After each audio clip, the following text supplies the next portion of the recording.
Doctor ortho Ayurvedic oil और capsule, अब दर्द भी घुटने टेकेगा। जयपुर में ईडी दुरुपयोग के खिलाफ कांग्रेस का मार्च शुरू। बीजेपी मुख्यालय की ओर कांग्रेस का कूच। ईडी कार्रवाई के विरोध में सड़कों पर उतरी कांग्रेस।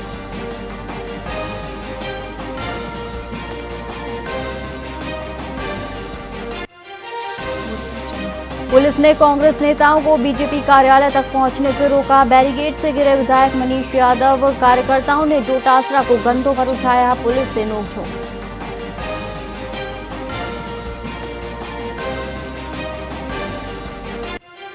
भारतीय सेना को मिले 3 और अपाचे हेलीकॉप्टर। जोधपुर स्क्वाड्रन में शामिल होंगे नए अपाचे। हिंडन एयरबेस पर उतरे अपाचे हेलीकॉप्टर।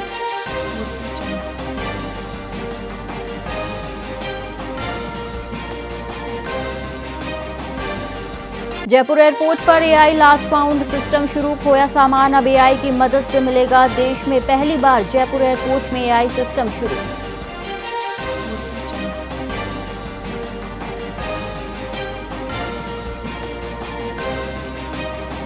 हनुमानगढ़ में किसान महापंचायत शुरू। एथेनॉल फैक्ट्री के विरोध में हो रही महापंचायत। किसानों की एथेनॉल फैक्ट्री का एमओयू रद्द करने की मांग।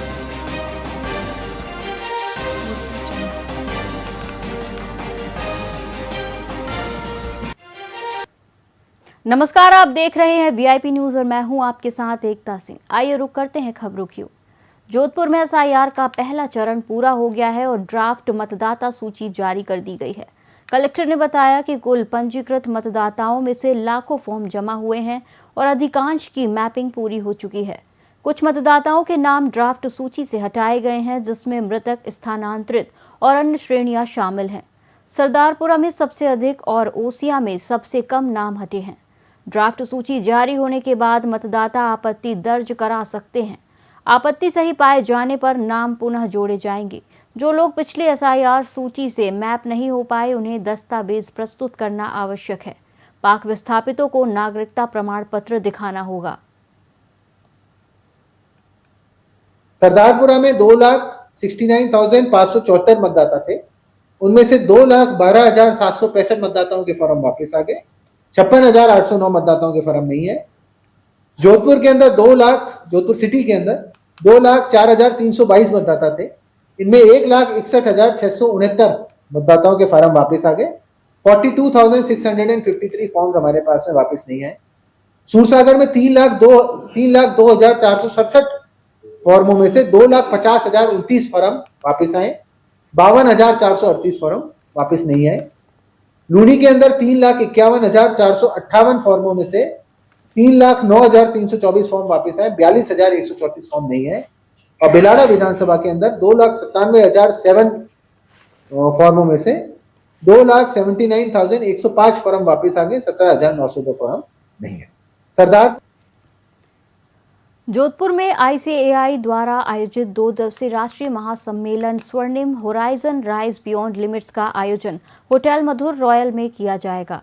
ये सम्मेलन चार्टर्ड अकाउंटेंट्स, वित्तीय विशेषज्ञों और प्रोफेशनल्स को साझा मंच पर लाने का उद्देश्य रखता है। इसमें बदलते कानून, नई तकनीक और वैश्विक आर्थिक परिवेश पर चर्चा होगी। डॉक्टर विनीत कोठारी मार्गदर्शन देंगे और प्रतिभागियों को न्यायिक सोच, विधिक दृष्टिकोण और व्यावसायिक नैतिकता की जानकारी मिलेगी। सम्मेलन में आईसीएआई के प्रमुख सदस्य सीए सतीश कुमार गुप्ता भी उपस्थित रहेंगे। आप सभी सीए मेंबर्स के लिए 17 और 18 दिसंबर को जोधपुर में नेशनल कॉन्फ्रेंस होने जा रही है। फिर मधुरम रॉयल होटल पाल बालाजी के सामने सुबह 17 और 18 दिसंबर 9 बजे से शाम को 5 बजे तक होने वाली है। मैं आप सभी से प्रेस का स्वागत करते हुए निवेदन करना चाहता हूं कि जोधपुर ब्रांच द्वारा आईसीएआई की जोधपुर ब्रांच द्वारा 2 दिवसीय नेशनल कॉन्फ्रेंस स्वर्णिम होराइजन आयोजित की जा रही है। इस 2 दिनों में हम income tax, GST, MSME, AI, new opportunity और सब पे सेशंस रखे हैं। हमने 12 सेशन के करीब सेशंस हैं।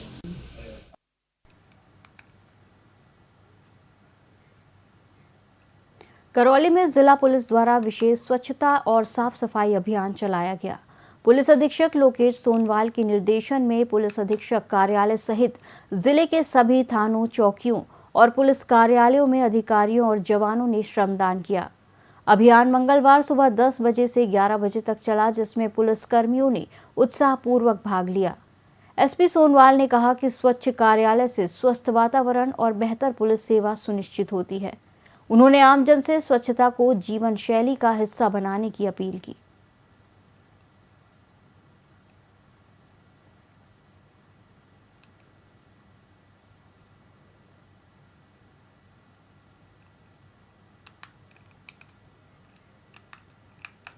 धौलपुर में पुलिस ने बड़े स्तर पर एरिया डोमिनेशन अभियान चलाते हुए जिले भर में 55 टीमों के साथ 278 स्थानों पर दबिश दी। कार्रवाई में हार्डकोर हिस्ट्री शीटर, इनामी बदमाश, वारंटी और अवैध गतिविधियों से जुड़े कुल 117 लोगों को गिरफ्तार किया गया। पुलिस ने 24 फरार वारंटियों को पकड़ा, जबकि 5000 के इनामी बदमाश दीनों को भी दबोच लिया गया। कंचनपुर थाना पुलिस ने हत्या के प्रयास के 2 आरोपियों को 96 घंटे में गिरफ्तार किया। एसपी विकास सांगवान के नेतृत्व में यह अभियान अपराध पर लगाम लगाने के लिए चलाया गया।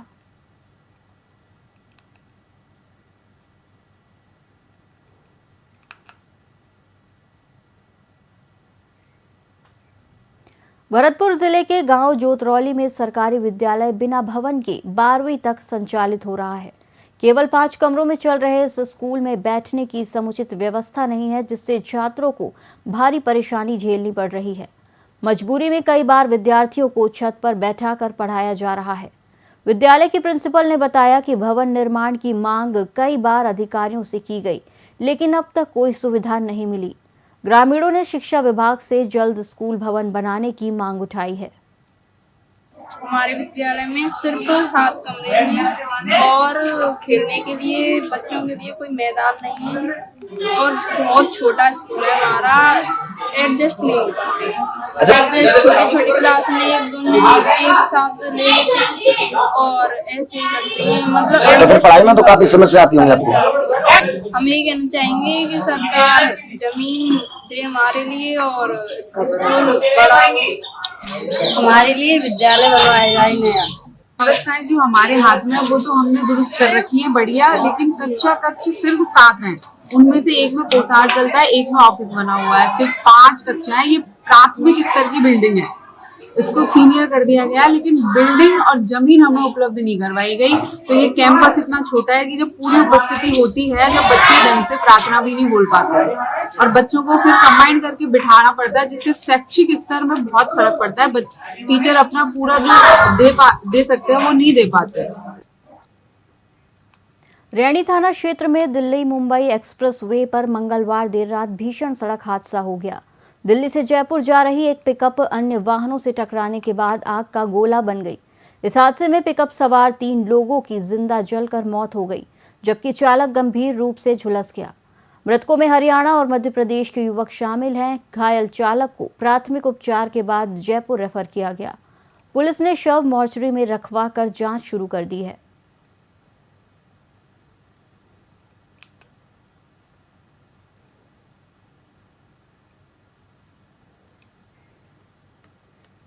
खेड़ली नगर पालिका ने कस्बे में स्थायी अतिक्रमण हटाने का सख्त अभियान शुरू किया है। नगर पालिका ईओ नरसी मीणा के नेतृत्व में टीम ने कठूमर रोड, पुरानी अनाज मंडी, पंचायती मंदिर चौराहा और मुख्य बाजार में पैदल गश्त कर कार्रवाई की।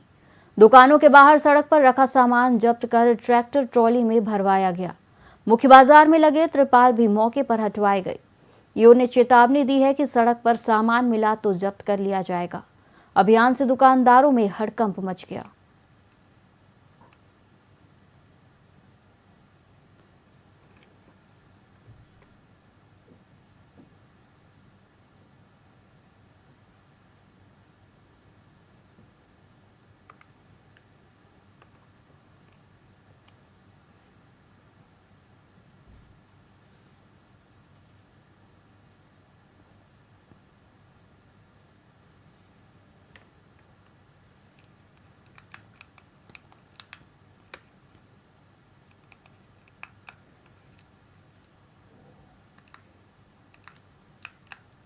बीकानेर में कांग्रेस कमेटी ने प्रधानमंत्री नरेंद्र मोदी का पुतला फूंककर जोरदार नारेबाजी करते हुए विरोध प्रदर्शन किया।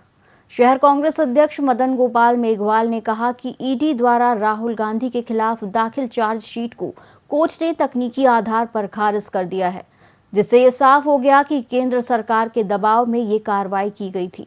उन्होंने इसे कांग्रेस की जीत बताते हुए आरोप लगाया कि मोदी सरकार तानाशाही रवैया अपनाकर विपक्षी नेताओं को झूठे मुकदमों में फंसाने का काम कर रही है। कांग्रेस नेताओं ने चेतावनी दी कि यदि आगे भी इस तरह की कार्रवाई हुई तो पार्टी सड़कों पर उतरकर आंदोलन करेगी। ईडी के द्वारा जो चार्जशीट राहुल रेवेन्यू कोर्ट में प्रस्तुत की गई थी, उसको कोर्ट ने खारिज कर दिया, यह कहते हुए कि ये टेक्निकल आधार पर ही ईडी का केस नहीं बनता है। तो जो केंद्र सरकार की तानाशाही के चलते हुए, केंद्र सरकार के दबाव के चलते हुए ईडी के अधिकारियों ने एक गलत चार्जशीट पेश की थी, उसके अंदर जो खारिज किया गया है, ये न्याय की जीत है, कांग्रेस की नीति की जीत है, हमारे नेताओं की सत्यवादिता है, उसकी जीत है। ईडी के द्वारा